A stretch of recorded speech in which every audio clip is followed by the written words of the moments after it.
Alors utiliser un pare-soleil, c'est un peu comme utiliser du fil dentaire. On sait tous qu'on devrait en utiliser un, mais souvent on est trop paresseux pour l'utiliser. On sait pas trop comment faire, on comprend pas trop l'utilité. Alors la plupart des objectifs sont accompagnés d'un pare-soleil lorsqu'ils sont livrés. Mais soyons honnêtes, un grand nombre d'entre nous l'avons abandonné dans un placard ou sur une étagère, et ça à tort. Alors dans ce podcast, on va voir ensemble à quoi sert un pare-soleil, quand l'utiliser, quand l'éviter, les différents types de pare-soleil et aussi 2-3 autres choses.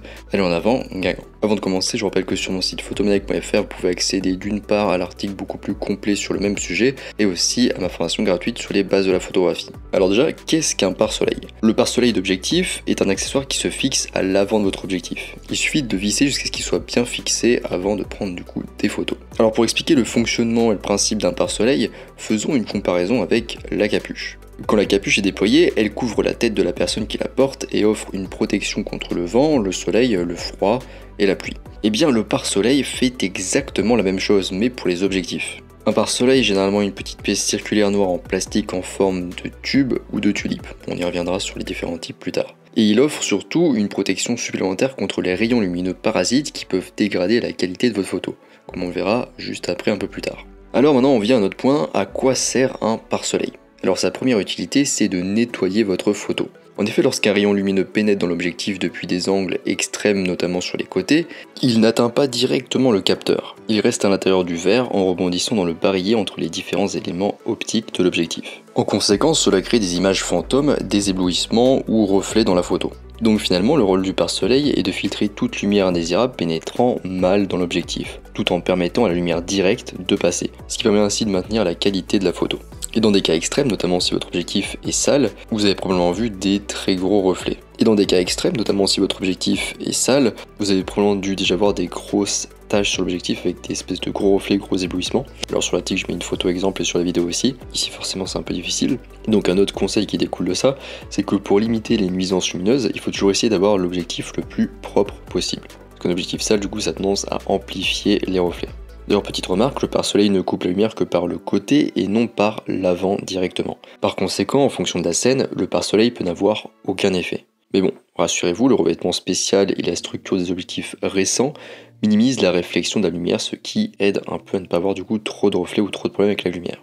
Donc c'est un truc auquel on pense moins instinctivement, mais un pare-soleil peut aussi servir de barrière physique entre les éléments étrangers et l'élément frontal de l'objectif. Vous savez, c'est un petit peu finalement comme le pare-choc de votre voiture qui vous sert à vous garer. En fait, chaque fois que vous allez photographier quelque chose, vous vous battrez contre des milliers d'éléments en même temps pour obtenir la photo parfaite. Comme par exemple les gens qui se heurtent à vous et à votre appareil photo qui heurte d'autres éléments ou objets, le soleil, le vent, bref, le monde entier en veut à votre appareil photo. Et d'ailleurs, rapidement, votre pare-soleil portera 1 million de cicatrices de combat, prouvant son intérêt. Le pare-soleil peut aussi éviter les traces de doigts et permet également d'éviter que des débris ne se déposent sur l'avant de l'objectif, ce qui est très utile pour prendre des photos sous la pluie ou la neige.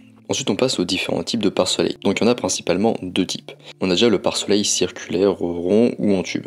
C'est une pièce circulaire en plastique noir qui enveloppe l'avant de l'objectif. Les bords sont symétriques et il n'y a pas de motif particulier sur le pare-soleil, donc au niveau de la forme. Et donc les pare-soleils ronds, ils sont très souvent utilisés avec des objectifs à lentille fixe, donc sur lesquels on ne peut pas changer la distance focale, et les téléobjectifs et super téléobjectifs. Ensuite on a le pare-soleil en pétale ou tulipe ou fleur. Donc ce type de pare-soleil est principalement utilisé avec des objectifs à courte distance focale, donc des grands angles, éventuellement des ultra grands angles, et il comporte généralement 4 pétales.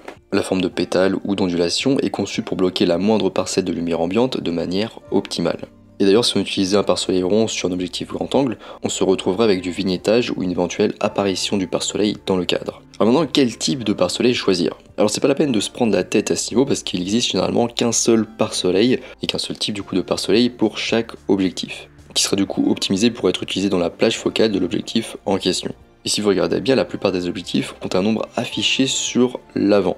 Donc en fait juste à côté du verre avant sur la partie en plastique ou en métal qui l'entoure. Par exemple vous verrez 70 mm avec un 0 barré. Et ça en fait ce nombre c'est le diamètre ou le filetage de votre objectif. Et donc le truc c'est que votre pare-soleil devra avoir exactement le même diamètre. Et donc si vous pouvez essayer ou renvoyer le pare-soleil, ce que vous devez faire c'est vous assurer juste en fait, donc en plus qu'il ait le bon diamètre, qu'il ne provoque pas de vignettage à n'importe quelle distance focale et qu'il ne soit pas visible dans le cadre. Pour les ultra grands angles, une option intéressante c'est le pare-soleil carré.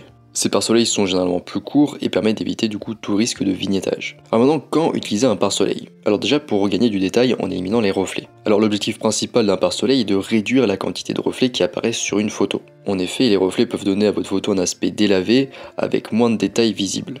C'est donc généralement un phénomène qu'on cherche à éviter dans une photo. Et cela se produit d'autant plus si vous utilisez un filtre de mauvaise qualité ou si votre objectif est doté d'un revêtement anti-reflet peu qualitatif ou que votre objectif est sale comme on l'a déjà vu. Et en plus de ça, certains objectifs sont plus sujets aux reflets que d'autres, donc les pare-soleils peuvent vous aider à regagner des détails, mais uniquement si la source de lumière se trouve en dehors de votre cadre comme on l'a déjà vu et pas du coup en plein milieu. Parce qu'en ce cas du coup le pare-soleil n'arrive pas à faire barrière avec les rayons lumineux qui en émanent. Donc là en principe, je vous montre un exemple d'une photo avec pare-soleil et sans pare-soleil, mais forcément sur le podcast, c'est beaucoup plus difficile d'y arriver. On voit du coup qu'en effet, on regagne un petit peu de détail, de contraste et de saturation des couleurs avec le pare-soleil. Mais du coup, on voit qu'on arrive à regagner du coup du détail sans les reflets qui cachent du coup les choses sur les photos. Mais du coup, en comparant les deux photos, on voit qu'on arrive à enlever un petit peu les reflets et du coup à regagner un petit peu de détail visible dans la photo. Alors ensuite aussi, donc pourquoi utiliser le pare-soleil? Et bien pour regagner du contraste et de la saturation. Donc les pare-soleils améliorent aussi le contraste et la saturation des couleurs, en fait un petit peu comme le ferait un filtre polarisant. Parce qu'en effet, toute source de lumière parasite qui frappe votre élément frontal peut réduire le contraste de la photo. Donc là aussi normalement je reprends les photos juste avant qu'on a comparé avec et sans pare-soleil, et du coup on voit que la photo avec le pare-soleil, en plus de gagner du détail, et du coup on voit qu'avec la photo avec le pare-soleil, on va récupérer du contraste et de la saturation des couleurs en plus de détails. Et on remarque aussi que les ombres avec la photo avec pare-soleil sont plus sombres car elles sont pas délavées. Et d'ailleurs du coup si vous avez un verre plus ancien ou un traitement moins performant, il sera du coup particulièrement important dans votre cas de vous munir d'un pare-soleil pour conserver contraste, couleur et détails, etc. On peut aussi l'utiliser dans certaines situations nocturnes. Alors en effet le soleil n'est pas la seule source de lumière vive qui existe. Les fêtes, les concerts et les mariages regorgent de lumière flashy extrêmement vive dont vous voulez protéger vos photos. Les fêtes, les concerts et les mariages regorgent de lumière flashy extrêmement vive dont vous voulez protéger vos photos. Et cela vaut aussi quand vous prenez des photos nues à proximité de lampadaires, de voitures avec leur feu allumé ou de bâtiments, etc. Enfin, n'importe quelle lumière un petit peu vive en soirée. Enfin, ça peut aussi être utile lorsque vous prenez la photo d'un sujet qui est éclairé par l'arrière, donc en backlighting, comme par exemple dans un portrait à contre-jour. Alors maintenant, quand ne pas utiliser le pare-soleil? Alors déjà quand il y a beaucoup de vent. En effet, notamment les pare-soleils en forme de tube, donc ceux qui sont ronds, posent un gros problème quand il y a beaucoup de vent. En plus de ça, rappelez-vous, on les utilise souvent avec des objectifs longs et lourds qui ont donc une forte prise au vent. Et donc un long pare-soleil accentuera la prise au vent et le flou de bouger. Et même sur trépied, vous devriez l'enlever parce que ça pourrait très bien déséquilibrer l'ensemble et tout faire tomber. Alors aussi quand on veut être discret, parce qu'en effet les pare-soleils vont rendre votre appareil photo apparemment plus grand et beaucoup plus visible. Alors si vous voulez être plus discret dans ce cas, enlevez-le. Autre situation aussi où il vaut mieux pas utiliser le pare-soleil, c'est quand on utilise le flash intégré à notre boîtier. Parce qu'en effet à chaque fois que vous prendrez une photo avec le pare-soleil, son ombre aura tendance à apparaître dans la photo. Donc à moins que vous ne recherchiez cet effet, il vaut mieux l'enlever. Ou bien vous pouvez utiliser un flash externe déporté qui ne soit pas trop près de l'objectif et du pare-soleil. Ensuite quand on veut faire des effets créatifs, parce comme on l'a vu, du coup, le pare-soleil est conçu pour éloigner les rayons lumineux, parce qu'en effet, comme on l'a vu, le pare-soleil est conçu pour éloigner les rayons lumineux de l'appareil photo et aider vos photos à éviter les reflets, les images fantômes et ce genre de choses. Mais éventuellement, si c'est exactement l'effet créatif que vous recherchez, dans ce cas, enlevez-le.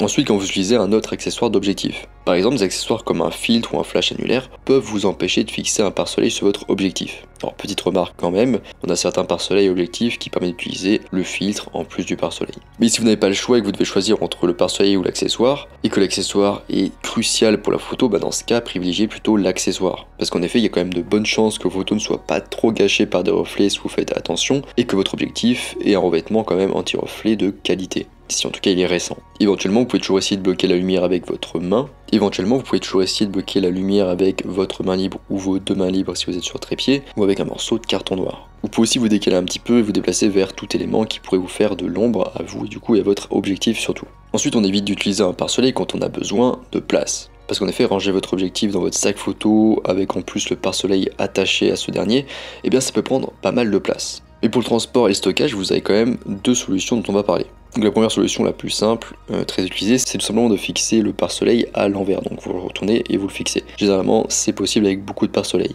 Sinon, ce que vous pouvez faire, si vous avez notamment plusieurs pare-soleils, c'est les empiler les uns sur les autres et les accrocher à une sangle externe à votre sac photo. Comme ça, en plus, ça prend pas de place directement dans le sac photo. Et enfin, on n'utilise généralement pas un pare-soleil dans un studio. En effet, dans un environnement contrôlé, la lumière ne venant pas des côtés, le pare-soleil ne sert pas à grand chose, et peut être même encombrant, voire intimidant pour certains sujets. Généralement en studio du coup on n'utilise pas trop le pare-soleil. Alors que faire si je n'ai pas de pare-soleil et du coup que je veux en acheter un? Alors déjà vous devrez identifier le nom de votre objectif. Vous allez du coup regarder à l'avant de l'objectif et lire ce qui est écrit pour connaître le nom de votre objectif. Par exemple ça peut être objectif zoom Canon EF 24 105 mm.